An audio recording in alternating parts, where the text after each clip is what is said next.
Open your Bibles to John 12, verse 32 to 33.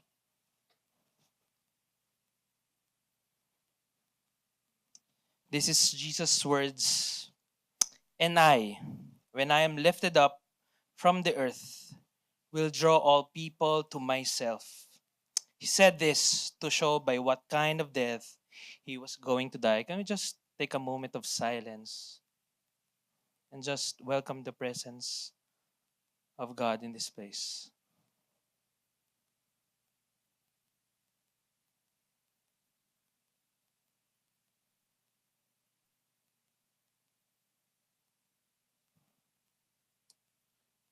Lord, this is your word.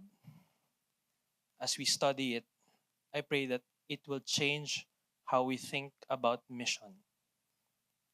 And that thinking will result into a different behavior, a different perspective, and will result to us joining your mission to redeem the whole world.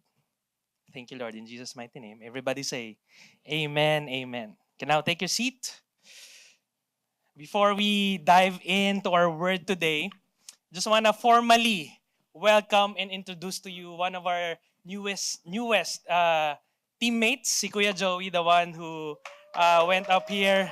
And di niya na sinabi kanina, siguro nahiya siya. He's not just our new leader, no, but he's part of our staff. He's part of our pastor's team also. So if you need prayers, if you need someone to talk to, you can approach him. Ililibre niya kayo, Kuya Joey, sorry. but yun. So if you need a kuya, if you need a wag daw tito, okay? Kuya to talk to, just approach Kuya Joey later. So we are on our second week of our series called Mission, the Mission. And I want to start off with something honest, with something that's I've been thinking about this for the past years in my full-time ministry. And maybe this is how you think also. Because I want to start off with this, that there's a problem how we imagine mission. There's a problem. There's a problem with how we imagine mission. And whether we admit it or not, we imagine mission as advancing through power, through strength, power to influence, power to convince. Kailangan very convincing ka. Kailangan influential ka. Power to shape culture, to change the nation. Power to change the culture of the campus. Power to change the culture of the government. Power to gain traction. And we think that if we have all these things, then people will come to church. If we are convinced, if I am convincing enough, if I have more influence, people will start to come to church and join the mission.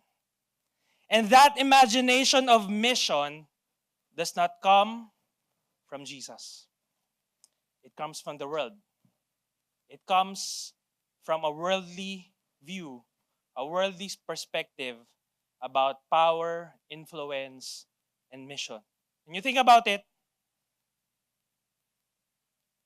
a lot of nations are building their militaries.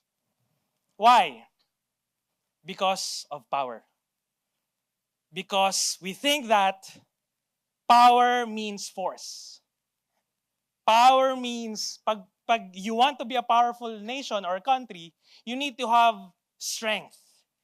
You need to have a powerful army. And if we are strong enough, then our mission will be a success. Another thing is this. Us Filipinos, things like this. That if we are influential enough, if we have the right numbers, if we are convincing enough, again, convincing enough, and we believe this, strength in numbers. And that is how our society, if we have the numbers, then we are powerful. If marami tayo, powerful tayo. If marami tayo, influential tayo. And people will come to church and people will say, grabe, powerful ng victory. Grabe ang influential ng victory. And that is how our society thinks and operates. Right? When you think about it, ang mga pinapakinggan na influential or influencers, ang mga seemingly kapag merong personality who has more influence, more power, more subscribers, more likers, more sharers, whenever that person says something, we believe it. Why? Because that's how society works. Kung sino yung powerful, kung sino yung loud, kung sino yung maingay, kung sino yung marami, and then we say, powerful siya. Totoo yung mga sinasabi niya. And to tell you honestly, even me, as a pastor, as a campus missionary before, and even in church, we often believe that if you can just get enough people, get enough momentum, get enough reach and influence and authority, then people will come to God. Then pag mas magaling ako magsalita, then pag mas marami akong social media followers, maybe people will come to know God. Because we think that mission is power. And this assumption feels like tama naman. Feels like natural. This assumption feels natural. Why? Because it's wise. It's responsible. It's strategic. Strategic siya for the church, for us. Because tama naman, if we're loud, if we're out there, and a lot of people follows us, then the mission will push forward. Then the mission will continue. And so there's an assumption. An assumption that people are drawn to strength. That people are drawn to power. Everything in us assumes that mission advances when Christianity becomes more acceptable. There's an assumption that mission advances if we are more dominant, if we are more powerful and we are more admired. Then more people will be attracted to us, to Christianity, to our church, and eventually to the mission of God for us. And that kind of mindset is not new. This kind of mindset it's not new. In fact, it's ancient. Why? Because in Rome, the Roman world believed that power was displayed through conquest. Kaya nga sinakop nila yung most parts of the world. Not just the Roman world, but even the Jewish community, the Israelites or the Jewish community, yung expectation nila was that the Messiah would overthrow what? The oppressors, like Rome. And not just the Jews, not just the Roman government, even the disciples. Get this, no? Even the disciples, even the people closest to God, to Jesus, who walked with Jesus for 3 years, argued about who would be the greatest. Sino ba greatest, Lord? Who would be the greatest? And so it's human tendency to believe that mission is all about power, influence, being dominant, being so loud. Remember, nung 2022 elections, I'm raising students as leaders, and yun yung primary concern nila sa victory. Sabi na, Pastor Charles, di ba, this is the moment. This is the time that the church victory should speak up. Should say kung sino dapat iboto. Why? Ang laki-laki ng victory, lalo na Metro Manila. Kailangan may sinasabi tayo, kailangan loud tayo, kailangan powerful tayo. Wala ako ng sagot. Kasi even me, ganun ako mag-isip. Kailangan powerful. Kailangan loud. But let me tell you this. We have a wrong mindset about mission. Because Jesus, in what we read a while ago, it's upside down. It's different. John 12, verse 32. And I, sabi ni Jesus to, and I, when I am lifted up from the earth, will draw all people to myself. You know, when Jesus said that I will draw all people, our instinct is this. We imagine success, we imagine influence, we imagine victory, not victory church, but victory as victorious, or we imagine power. But Jesus, pag ito lang yung binasa mo, talagang ganun yung magiging mindset natin. Okay? And so it's important for us to read the next verse. Because the next verse defines or give definition about the method of what Jesus was saying in verse 32. And Jesus was saying this, when I am lifted up from the earth, will draw all people to myself. And that lifted up, that phrase lifted up, does not mean lifted up on a stage. Does not mean he will be celebrated and promoted. Does that mean that he will be on the spotlight? Doesn't mean that he will be on a center stage like this, and he's attractive and he's powerful.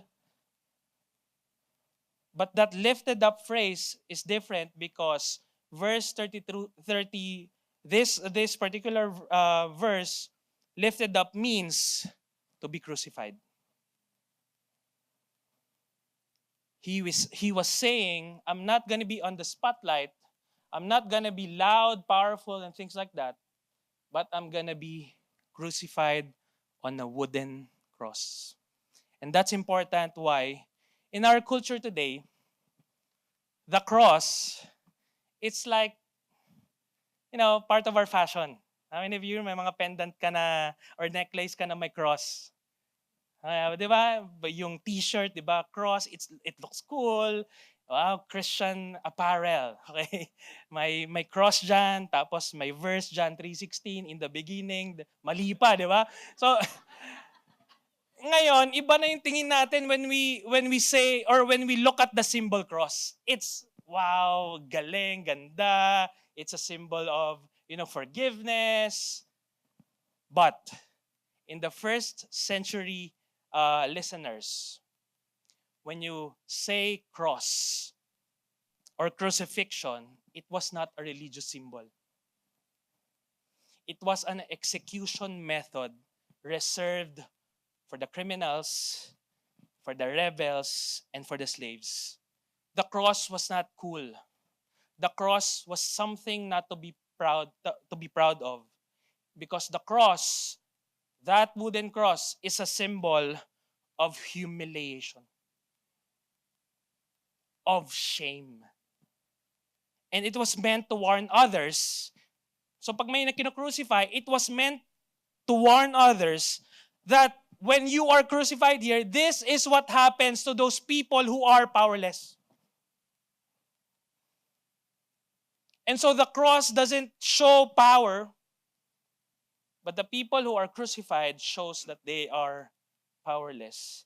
And that crucifixion was designed to repel people. Alam niyo ba that during the first century, mga first century listeners, lalo na in the Roman era, yung cross hindi lang siya humiliation and shame.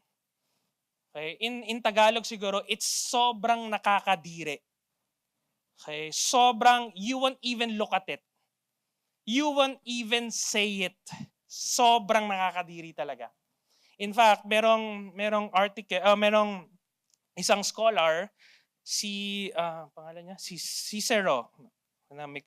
Cicero, in 1st century BC, sabi niya, the very word cross should be far removed not only from the body of a Roman citizen, but from his mind, his eyes, and his ears. It's so yak talaga. I was talking kami, nagpe-preaching prep kami nila Kuya Joey nung, kailan ba yun? Friday, no, Kuya Joey. And sabi ko, tinanong ko sila, ano bang katumbas nito in modern time? In modern time, ang katumbas nito, pag pumunta ka sa Germany, yung swastika, they don't say it. Yung Nazi symbol. They don't say it, they don't, ayaw nila yun, nadidiri sila doon. Why? Because of the World War II. Because of Hitler. And so, in today's time, in their time, the cross is not something attractive. In fact, you don't say it. In fact, we don't even look at it. Not only that, there was a graffiti that was discovered years ago. Ang pangalan ang tawag doon sa graffiti is this working? Next slide. Alexamenos Graffito. Okay, next na lang. And yung graffiti na to talks about yung inscription doon sa ilalim. It said that Alexamenos worships his God. It's a picture of a man with a donkey head on the cross. And it's a piece of Roman graffiti that yun nga, depicts a man worshiping a crucified figure with a donkey's head. And bakit siya nagmamatter? Bakit tong graffiti nito matters nung na-discover nila to? Because the cross was mockable. It's not inspirational. Worshipping a crucified man was intellectually absurd to Romans or to the people of that time. And this is a visual evidence of public ridicule, not reverence. And so when we think about the cross, of what Jesus did on the cross, faith in him, faith in a crucified God began as an object of laughter and shame.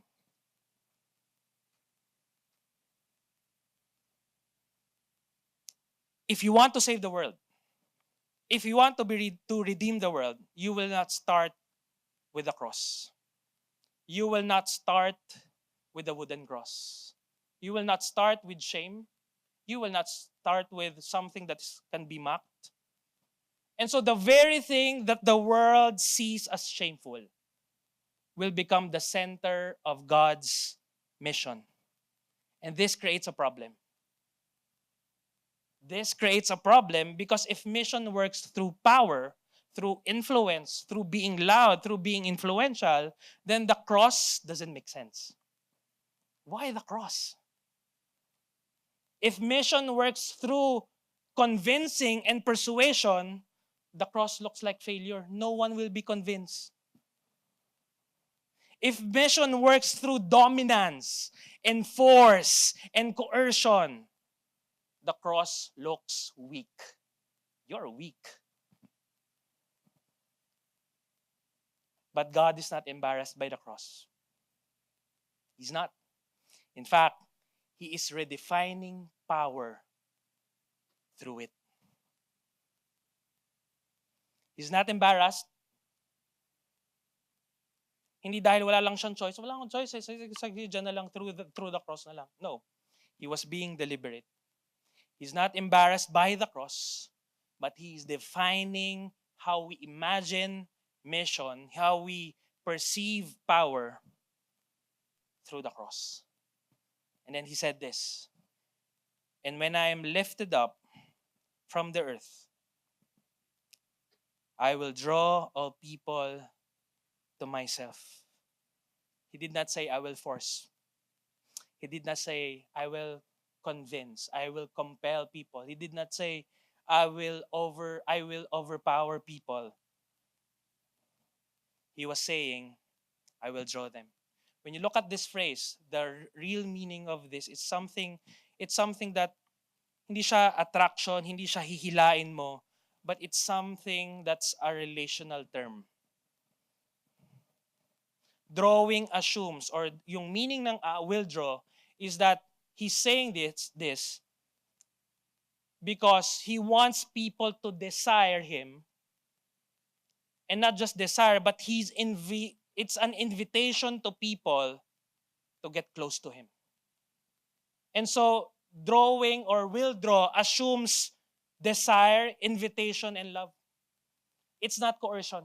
It's not forcing people to halika dito. Hindi gustong hilain ni Jesus tayo. He was saying, I will draw you through love, through invitation, and desire. And so when you look at the cross, it's not God losing control. But the cross is God revealing His heart for people. And so the wooden cross, on the cross, we see a God who absorbs violence rather than inflicts it. A God who says, violence come. Hindi ako gagante.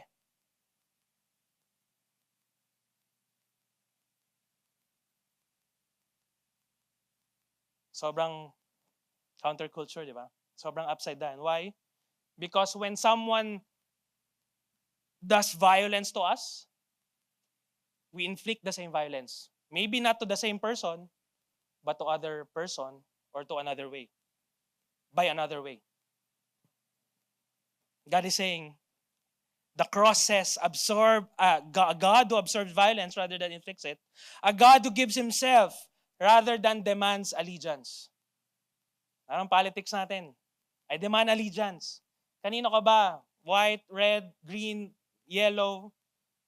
Demands allegiance. Why? Because if I demand allegiance, then I'm powerful. Then I'm influential. But God, showing on the cross, says, I will give myself. Even if ayaw mo sa akin. Even if you reject me. On the cross, we see a God who reconciles enemies through love. This is why the cross works. This is why the method of Jesus works. Not because it is powerful in the world sense, but because it reveals who God truly is. Loving, good, thinks about us, giving Himself. And so people are not drawn because Christianity is strong and influential and powerful and attractive dahil may mga smoke machine dito, dahil may drums, dahil entertaining yung pastor. I'm not entertaining. Amen, di ba? Buti na lang, di ba? It's not about that. People are not drawn because Christianity is strong. People are drawn because God is good. And to tell you honestly, as a pastor, it removes pressure. And to us also as a church, it removes pressure from us. Saying, kailangan yung victory maging influential. Kailangan yung victory may certain politikong sinusupport. And then, paano pag nag-fail yun? Passionate lang po, hindi pa ako galit. People are drawn not because we're powerful, not because we're so convincing, not because we're so attractive, but people are drawn because God is good. And so, as a church, our role is not to make the gospel attractive. Some of us, that's the pressure we live. We live on that pressure. Why? Because, pag pinitch yung gospel, hindi ako papakinggan. Hindi naman sila makikinig. Yung boss ko, hindi makikinig yun. Yung classmate ko, hindi makikinig yun. Our role now, as a church, as a believer, as a follower of Christ, is not to make the gospel attractive, but our role is to lift up Christ, to lift up His finished work on the cross, to lift up His finished work. And so when you think about it, our responsibility is faithfulness, not force. And so ngayon, When we think about a person to disciple, a person to preach the gospel to, hindi natin fina-force. Hindi mo yun, kailangan umiyak siya. Kailangan magpunta na siya sa church, kundi nag-fail ako. No. Our responsibility is not force. Why? Our responsibility now is faithfulness. Nakikipagkape. Okay? Kahit weekly, just to build the relationship and hoping and praying that in your coffee times, during your coffee times, kahit nanginginig ka, nakakakape nyo, okay lang. Because you're walking with Him, closer to Christ every single day. You're not forcing something. Ang thinking natin is this, that when I preach the gospel, it's like closing a deal. Nagbebenta ka ng insurance. Nagbebenta ka ng something. But insurance na. Okay, magbebenta ka ng something. Binibenta ko yung gospel. Kapag hindi ko to na-close yung deal, I failed. Pag di ko yung na-close yung deal, pupunta siya sa hell. And a lot of people, so naalala ko lang, no? There's a story of a student na in my previous assignment na I remember nag-life class kami, Leadership, Integrity, Faith, and Excellence. We went to a class, we offered a coaching with the students. And then this particular guy, narinig niya yung life class namin, preach namin yung gospel sa kanya, and he was telling this to me. After that, umalis na daw kami and feels like wala nangyari. Feels like, okay, it's a good seminar. Okay, may plus points ako sa prof ko dahil I attended. Pero walang effect. And so after second year college siya noon, fourth year college, graduate siya, nagtrabaho siya, and he worked as a guidance counselor in one of the schools in that area. And then naging magkaibigan kami. Noon ko siya na-meet. Tapos doon ko narinig yung kwento na to, na second year pala, kilala na niya ako, nag-speak na pala kami sa class niya. Sabi niya, alam mo, Pastor, nung time na yun, walang effect yung sinabi mo sa akin about leadership, integrity, faith, and excellence. Lalo na yung faith about God. Did not even receive God. Did not even believe in Christ. Pero third year, fourth year, may nangyari, college, na-meet ko si Christ. And that seed that you planted, kami nung team, seed you planted, it grew. You know what? Today, he's one of our pastors in Bulacan. You can verify this, okay? Yan yung tanong. So, our responsibility is faithfulness. Have you been meeting yung nilagay sa'yo na Lord to preach the gospel, to disciple? Are you faithful with that? Yung group, yung small group na interest sa'yo ni Lord. Not force, but faithfulness. And so, we are invited to join in His mission. Not to replace Him. We're invited to the mission, not replace Him. I want to lift that pressure. That mission is on us. The mission is already nangyayari na siya ngayon. The question for us is this: will we join that mission? Will be partakers of that mission. And so if the cross is the center of mission, then mission will look cruciform. Let me define that cruciform.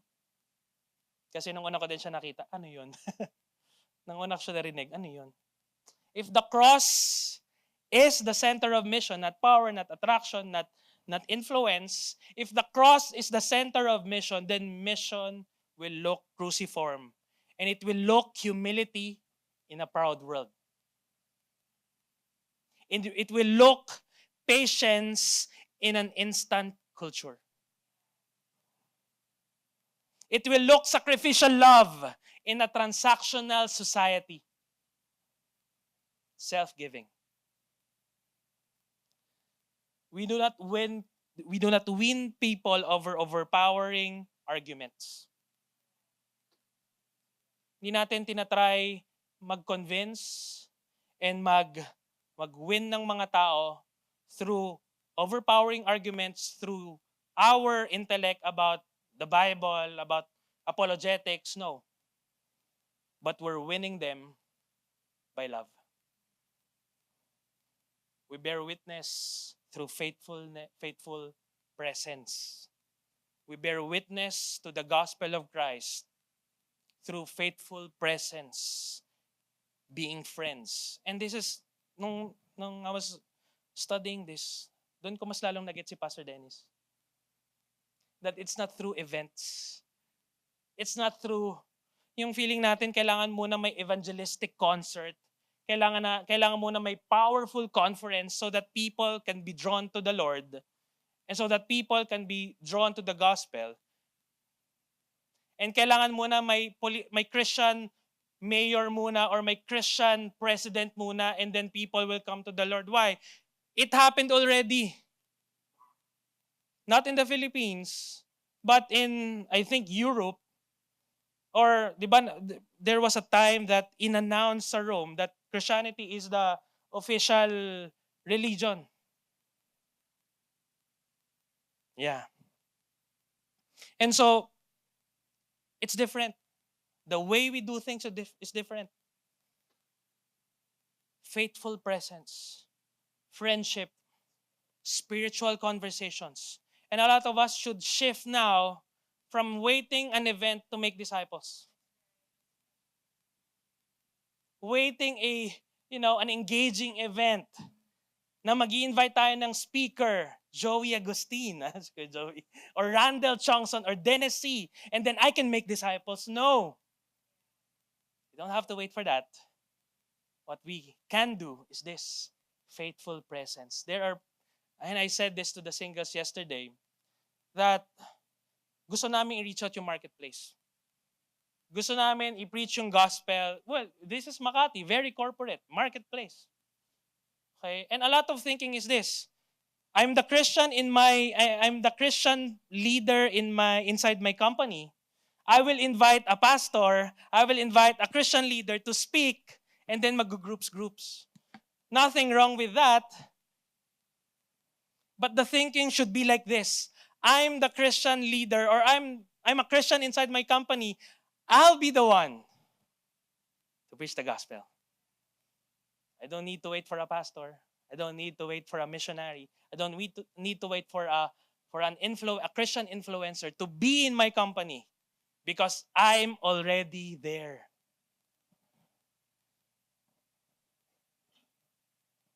And so, it's not power, it's not influence. We lift up Jesus through how we live, how we love, how we suffer well, how we give ourselves to people. That is what people, yun yung way for us, for people to draw closer to the Lord. The mission does not rest on our power. It rests on His sacrifice. Hindi tayo yung nilift up. Hindi sinabi ni Lord, I will lift you up. He said, I will be. Jesus was saying, I will be lifted up. We do not save anyone. Guess what? Di mo kaya yan. We cannot change people. But we lift up Jesus Christ. And so, short preaching. Last slide. And this will be a challenge for all of you. I want you to critically think about your Christianity today, your life as a Christian today. That after this, you will be thinking about how you live your life. You will rethink about your relationship with Jesus. Because this challenge that I want to live each and every one of us is this. Are people drawn to our church? because of its power and influence, or because we embody the way of the cross?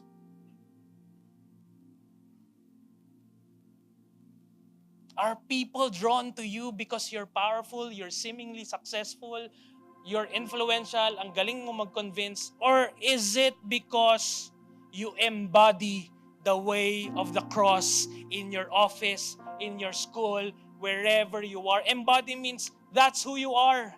Kaya nga ang goal natin as Christian is to become Christ-like. Because as we become Christ-like, people are drawn to Jesus.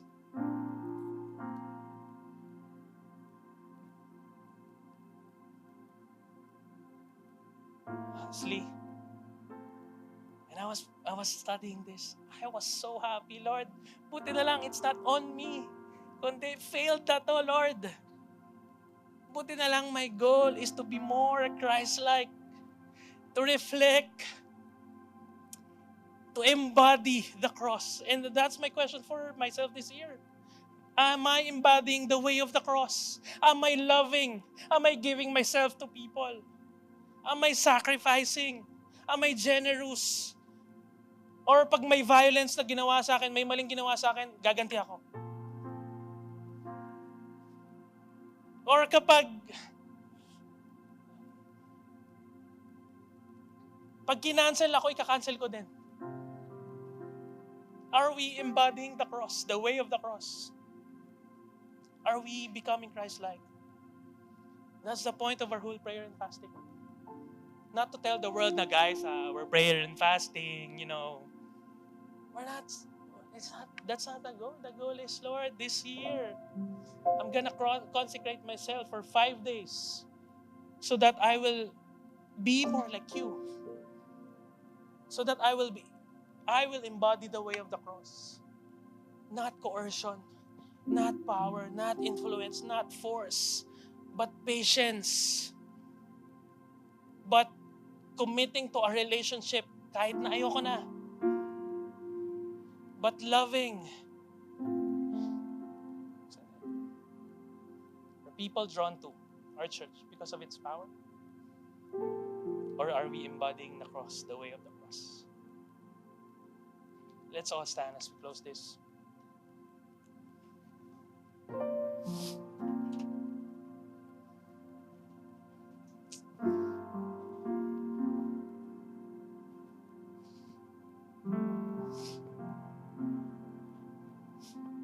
Can we just pray, Lord?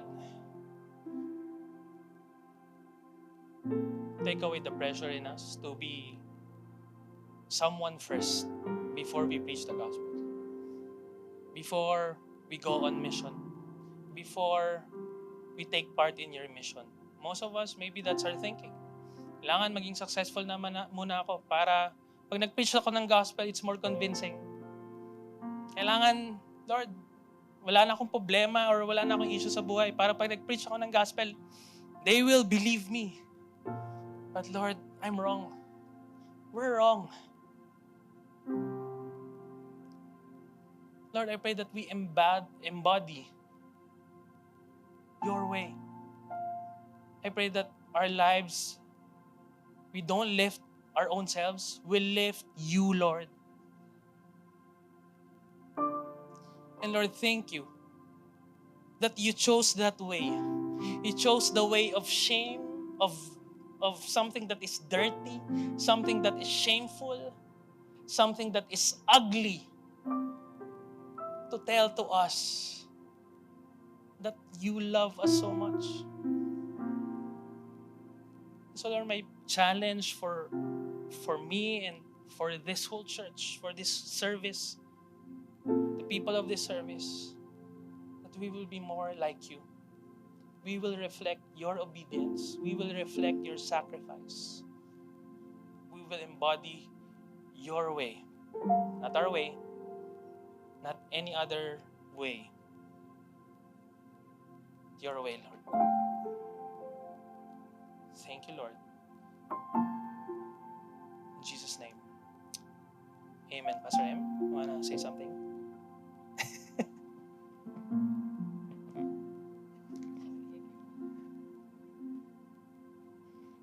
The verse that the Lord keeps putting in my heart while Pastor Charles was such a good word. Pastor Charles, such a good word. Sobrang practical, such a great reminder. But you know that verse that says, hinahanap ko pa kasi, sige, but when the disciples of Jesus were beginning to make waves in the ancient Near East, no, after the resurrection of Jesus, they would describe his disciples as ordinary and unschooled men. That was the description. And then it reminded me that you know how Jesus, when he picked his disciples, he went to them, diba? He said, "Come, follow me." Went to the shore, "Come, follow me." I'm reading this book and I realized that this was very revolutionary during the time of Jesus. Because during that time, rabbis stay in the comforts of their temple. And those who want to be disciples will have to be the best of the best. Because the disciples will reflect the rabbi. So they will not just accept anyone to be a disciple. You have to be the best and the finest in the land. Kailangan basahin mo na yung CV mo. Di mo ba ako mapapahiya? By the time you're able to become a disciple, that's why if you're not a disciple, if you're not studying to be an intellectual or to learn the laws of God, you end up being fishermen. Doing all the other things. It's so revolutionary. Because all Jesus said is that whoever wants to be my disciple. That word, whoever. That's revolutionary. Jesus did not stay in the comfort of the temple. He did not say, "Do you have what it takes to be my disciple?" Saan ka nag-aral? Ano bang apelido mo? Magkano ba laman ng account mo? Ay, matino ba buhay mo? What's your history? What's your family? He went to the unschooled, ordinary men, and he made them great because he is great. And when Pastor Charles was encouraging us, take the burden off of your shoulders, many of us feel that we have to be great before we will be used by God. But today, the Spirit of the Lord is empowering you, is encouraging you, that if you want to be His disciple, Scripture says, you deny yourself, you take up your cross, the cross that was beautifully preached on by Pastor Steve, Pastor Charles, and follow me. Are we willing to deny ourselves?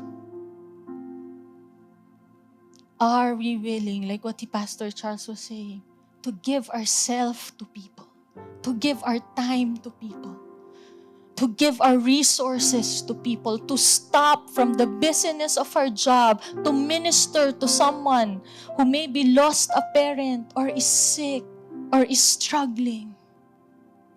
Will you deny yourself, carry your cross, and follow Jesus? Because that's the only requirement. You don't need to be great to be a disciple of Jesus. You have to look to Him and allow His image, allow His life to make your life great.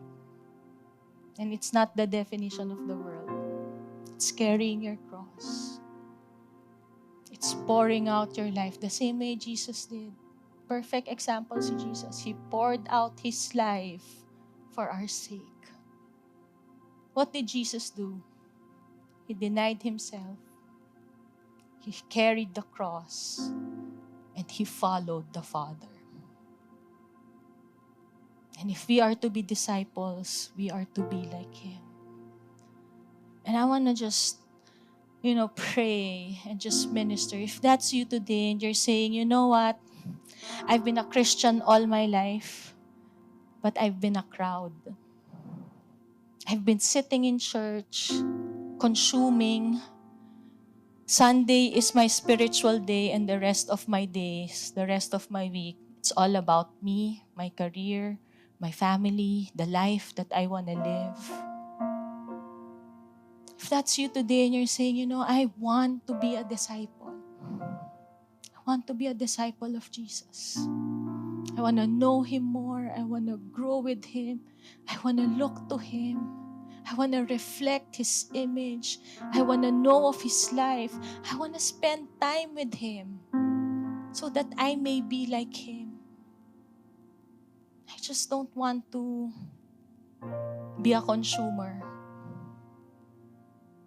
I want to give of myself to the Lord this year. If that's you and you're saying kayo yun, could you just boldly raise your hands and just declare in your heart and say a very quick prayer. Just say, Lord, make me a disciple. I want to be your disciple this year. Can you do that if that's you? Una, meron ba? Yes, I see that hand in the back. Yes, I see those hands. Anyone else? Anyone else? Take that bold step of faith. Again, there's no burden on you. The burden is on God to make you look like Him. Yes, I see those hands. Anyone else want to be a disciple of Jesus? Yes, I see that hand. Yes, I see that hand. Yes. Lord, you see our hands. Lord, ako din yun. I want to be a disciple. I want to look more. We want to look more like you. Be with you. Do the things that you're doing. See things in your way. Walk with you every day. Listen to you whether we're in church or not. Obey you whether someone tells us or not. Lord, we want to be your disciple. We want to sit at your feet and learn from you. Teach us, Lord, to have your heart. Teach us to see the world the way you see it. To see the lost the way you see it. And Lord, what an assurance today that yes, we don't have what it takes, but you do. Your Holy Spirit can empower us to do what we can never do for ourselves. Thank you, Lord, that we are ordinary, unschooled men. Lord, even as we stand before you, Lord, you could just use anyone else. But we thank you na hindi ganun kataas yung standard mo, Lord. Thank you that it's not hard to be your child. It's not hard to be your disciple. We just have to choose you. Help us, Lord. May this year be the year that we fully commit our life to you, to the mission that you have entrusted to us, that we may be who you've called us to be, live the life that you've called us to live. Thank you, Lord, that we will be a salt and light like you've commanded us. Thank you, Lord, na we will take your commission and trust that as we have been baptized in the name of the Father and of the Son and of the Holy Spirit, that we will go and make disciples of nations. That, Lord, we will teach people to obey what you have commanded us because you are teaching us to obey what you have in store for us. May we live by example, Lord. Like what Pastor Charles said, may we embody the cross. Lord, we commit our lives to you today. In Jesus' mighty name we pray. Amen and amen. Ako na daw. So, can you just pray as we go out of this place? Can you just raise your hands? Lord, I commission these people. Lord, commission these people as they go back to wherever, Lord God. Lord, I pray that they will be, Lord, your representatives. They will carry your image, Lord. Because originally naman, because we are image bearers. Thank you, Lord. May you use us powerfully. Well, not powerfully. You use our lives. And whenever people looks at our lives, they don't see coercion, power, and influence. They see you, Lord, not us. Thank you, Lord. In Jesus' mighty name, everybody say, Amen, amen, amen. You're now sent. Let's continue to honor God and make disciples.